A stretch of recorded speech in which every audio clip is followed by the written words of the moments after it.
Talo falava, o tātou tala fou o le nei afi. O tala ta mua.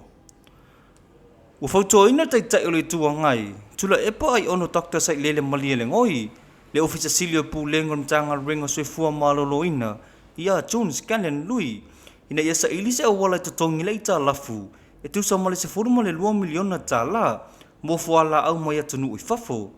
Na fesilingia tula epa au fasal lau na felo inga masani matus tala yasu tofi ta itasi. Ile tu ulanga o yai nei, ile le ai o nisu fuala au ta uar fan ma itele mto tua.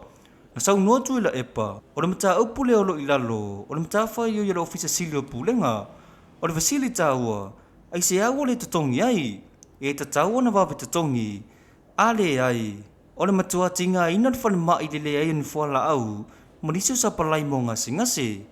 O lo fa wau per fa le tono le mau o nisu fala au mawai la au masani de fan mai tele mto tua. Ma o le fie to telo tangata lau tele. Ai me sei la tou. E fa alang langoi au nangan ma lo. Nisi o tala. Wala pata ian ma lo au fa tasilio na afia yo Samoa mai sia tonu o Pasifika. Ini fa fita uli tau tamau ainga. Ono fite ina ingo lo fa wau pe ya tonu o langi. Wa fai loa ma lo au fa tasi. O la si tia ta o swau. Fela wa ingo lo mai fafo. Ma ono pa o mau la lo te ma o ingo wa tunu la iti. Ta wa tia e pe yo Samoa. Wa fai loa fa isi pepa fa matalanga. Wa tunu o lo fa lango tele yo lo mai fafo. E ona silio na mafatia. Ona wa si tia ta o swau. Uta o vaa. Ma ini si wo lo i maketi. E ono si tia le ta o pinsini. Ele tise. Tau mafa mai fafo, ma mea fau fale. Ma fau popoin ma mawhai a inga, o lo whea ngai matangu tau soi fuanga. Na lapata ia fo inwar tupe lalangi i lana Pacific Economic Update, e wha apea, wa a mata ono unu fale atul Pacific tau tau soi fuanga, o wha alawlawe tau ta maa inga i lalangi. Wa wala o ian malo au wha tasir si itia yor tau o loia tunu tau wati nae, ma ile whate si male 2%, ile 2,5 male 5, ile 5,2%, ile 2,5 ono. Ono mau lunga peo tau ursoa umal fela wa inga. Wa fa ilo foi. E ono fa inga tai ma lo na tali atu nisu fa fita uli le luma nai. Ono wa mau lunga lo no nga tupe. Mau uti tupe mo au nanga taua. E pe yor se fu ma lo loina. A awa onga mga luenga taua tina e. Pe tai. Wa fa to ina tunu e pe yo Samoa. Ina ia fa malusia tina e tau ta mau ainga.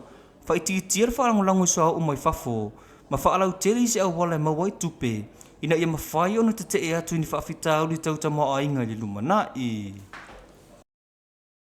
watu ina mai nei sela pata inga de komita ta amusan ngala ka pita to fitu Maris Joseph ele talia ina so se sawanga po oni upu fai fa asanga le fali ile ta amusan ole nei tau sanga na fa ilor peristenor kalapu le malu ton le misio o so o se kalapu po o se tangata e maua fai lo fali o le a vave ona vi ese mai tonu le malai o le la puta inga watu ina atu o tapena i mole toru fitu tau sanga ta misanga fa ava ma lo Mary Sevens leo le a fai le Pia Park i le aso 5 miliona masina fo o se va inga fo i fo mana tu ina ronas food fa tau sanga o tu to tasio Samoa sau no le malu ele ise ava no mo winga fa apia le ta longa la kapi ma ole puinga lo fali ma tau sisi le amiu le o va inga tau o i o tamu sanga o le fa molo sia il kala puta alo malisio netu la fono ono nisi fa fita uli na tu la mita lo nei le ana sa wa ina ini so lo fali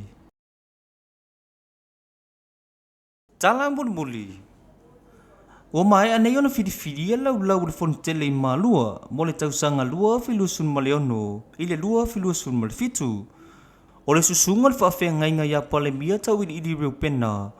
Wa fidi avea mataita i fono. Ai or susunga ia rev ene fatu le sa. Wa fidi avea masui taita i fono. Wa tō fia fo le susunga Dr. Taipi sia leilua. He avea mawhailau tusi. Ma le susunga ia rev se sio sanga. He avea ima teu tupe. O le nei fidi nga. Na whaia ili aso i le whai o i le fono tele re kale sia e whakasa i luna lau moi ma lua. O tātou telefona o le nei afi, tō wha soifua.